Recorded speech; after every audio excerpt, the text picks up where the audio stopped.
स्थानों की पूर्ति कीजिए। बाजार वह स्थान है जहां वस्तुएं खरीदी और बेची जाती हैं। वह स्थान जहां बड़ी मात्रा में वस्तुएं खरीदी और बेची जाती हैं मंडी कहलाता है। ऑनलाइन शॉपिंग इंटरनेट की सहायता से की जाती है। निम्नलिखित कथनों के आगे सही या गलत का निशान लगाइए।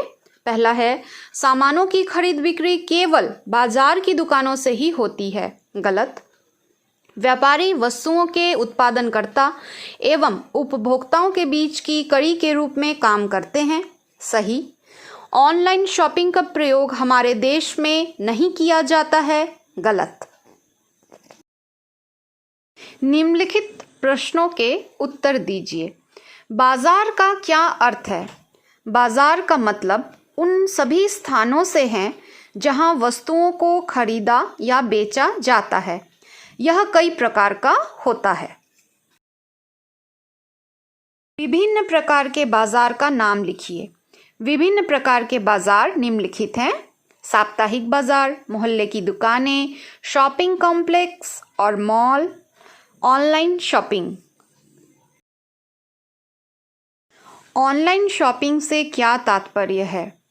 इलेक्ट्रॉनिक साधनों तथा इंटरनेट की सहायता से वस्तुओं की खरीद एवं बिक्री को ऑनलाइन शॉपिंग कहते हैं।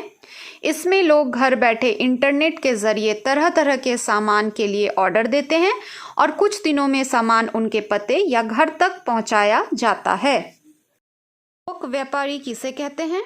थोक व्यापारी किसानों या कारखानों से बड़ी मात्रा में सामान खरीदकर खुदरा या फुटकर व्यापारियों को बेचते हैं। अगला प्रश्न है, एक साप्ताहिक बाजार और एक शॉपिंग कॉम्प्लेक्स में अंतर स्पष्ट कीजिए। उत्तर, साप्ताहिक बाजार को पहले देख लेते हैं बच्चों। यह बाजार किसी निश्चित स्थान पर सप्ताह में 1 या 2 दिन लगता है। इस प्रकार के बाजार में स्थायी दुकानें नहीं होती। दुकानदारों को किराया नहीं देना पड़ता है। दुकानों का संचालन प्राय दुकानदार खुद या परिवार के सदस्य करते हैं। कर्मचारी की आवश्यकता नहीं होती। ऐसे बाजारों में प्राय दुकानदार दुकानों को शाम होते ही बंद कर देते हैं। यहाँ विक्रेताओं के बीच प्रतियोगिता होती है। ग्राहकों को मोल तोल का अवसर मिलता है। Shopping complex. यह बाजार स्थायी होती है। यहाँ बहुमंजिला इमारतों में तरह तरह की दुकानें एक ही जगह पर पाई जाती हैं। दुकानदारों को किराया देना पड़ता है। दुकानों में कर्मचारियों की आवश्यकता हमेशा होती है। यहाँ दुकानें रात में बंद होती हैं। यहाँ ब्रांडेड या बिना ब्रांड के सामान भी मिलते हैं। यहाँ विक्रेता को मोल तोल का कोई अवसर नहीं मिलता है। ब्रांडेड सामान प्रायः महंगे होते हैं।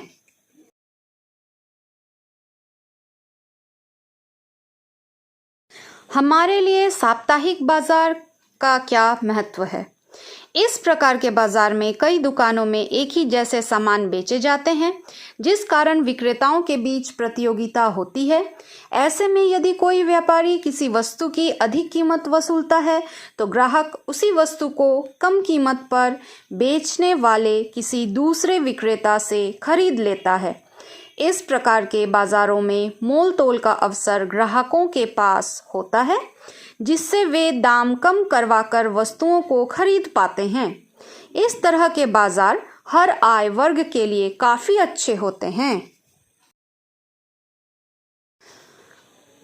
अंतिम प्रश्न है बच्चों, मोहन अपनी आय का संपूर्ण हिस्सा खर्च कर देता था। एक दिन उसकी पत्नी ने उसे टोका और बचत करने की सलाह दी। इस पर वह उससे उलझ गया। क्या आपको मोहन का बर्ताव ठीक लगा? उसकी पत्नी उसे बचत के लिए क्यों प्रेरित कर रही थी? बच्चों, इसका उत्तर होगा, मोहन का यह बर्ताव बिल्कुल भी ठीक नहीं है। उसकी पत्नी उसे बचत के लिए इसलिए प्रेरित कर रही थी क्योंकि किसी भी व्यक्ति की आमदनी कितनी भी अधिक हो, परंतु यदि उसमें बचत की आदत नहीं है तो उसे समय समय पर कठिनाइयों का सामना करना पड़ सकता है। आज की बचत भविष्य के मुश्किल वक्त का सहारा है, अतः धन के दुरुपयोग से बचना चाहिए।